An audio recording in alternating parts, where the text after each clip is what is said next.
ఈ లోకంలో మీరు చూస్తున్నవేవి శాశ్వతం కాదు.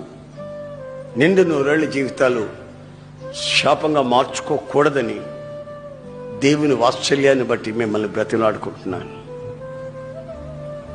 నీ ఫ్యూచర్ ఏమిటి? ఇప్పుడే కదా మొలకెత్తింది నీ వ్యక్తిత్వంలో.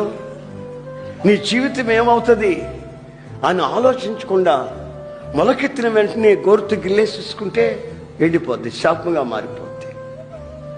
తగలబడిపోతే ఎలాగా? జీవితంలో ఎంతో మనం